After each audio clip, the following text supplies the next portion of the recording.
I'm going to show you some tricks you can do with movable diminished 7 chords. Before we get into all that, I'm going to briefly let you know that I do teach private guitar lessons online. If you're interested, check out my website. The link's in the description. For starters, the diminished 7 chord is really 4 chords in one. The diminished 7 is symmetrical, meaning that if you stack all 4 notes in closed position, the distance from one chord tone to the next is exactly the same, 3 frets. So here's a C sharp diminished 7 all laid out on the second string. C sharp, E, 3 frets away, G, 3 frets away, B flat, 3 frets away, and if you start over, C sharp, 3 frets away. And because of that symmetry, this C sharp diminished 7 can function as a C sharp diminished 7, an E diminished 7, a G diminished 7, or a B flat diminished 7, depending on context, like what key you're in or what chords are before or after it.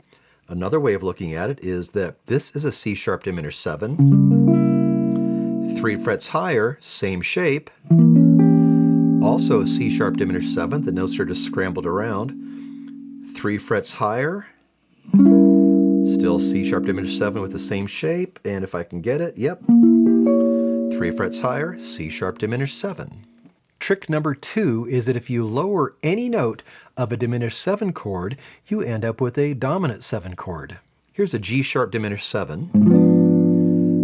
Lower this lower note by 1 fret, we have a G7 in root position. Back to our G sharp diminished 7.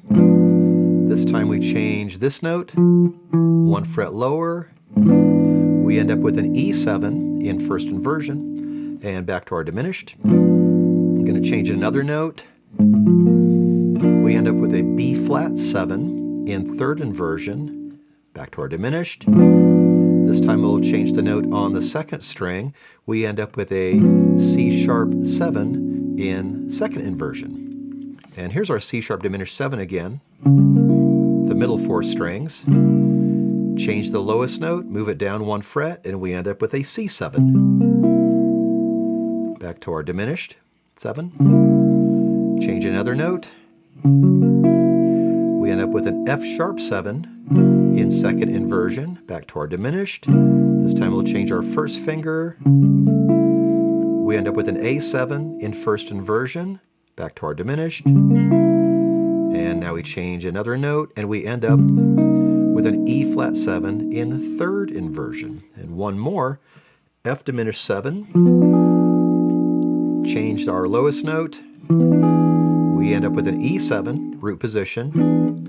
Back to our diminished. Change another note. Here we have B flat 7 in second inversion. Back to our diminished. Change another note. End up with C sharp 7 in first inversion, and then back to our diminished. Change another note, and we end up with G7 in third inversion. That works the other way around too. We're not going to go through all of those again, but for example, if I have this C7 chord, and I raise the C by 1 fret, I end up with a C sharp diminished 7. And you can do that with all the other diagrams as well. This final trick takes advantage of the relationship between the diminished 7 chord and the 7 flat 9 chord.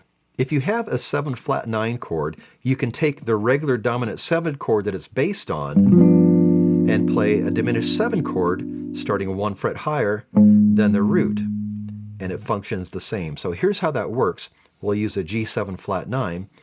A full G7 flat 9, all the notes, has a G, a B, a D, F, and A flat.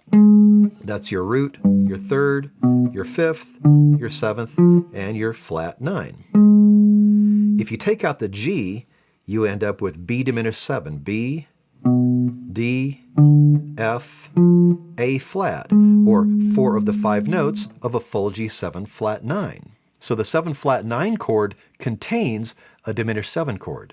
So if you raise this G 1 fret to A flat, which you could also call G sharp, you end up with all the notes of a B diminished 7 chord, which again serves the same function as that G7 flat 9. And remember, the diminished 7 is a symmetrical chord. So you can play this same shape every 3 frets, and it's going to work with the G7 flat 9. What you're doing is playing a diminished 7 from the flat 9, in this case this A flat, from the 3rd of the chord, in this case the B, from the 5th of the chord, in this case D, and from the 7th of the chord, that F. Check out this playlist for more chord lessons, and check out this video if you need help learning the fretboard. And for more guitar lessons, music theory, and solo guitar arrangements, please subscribe.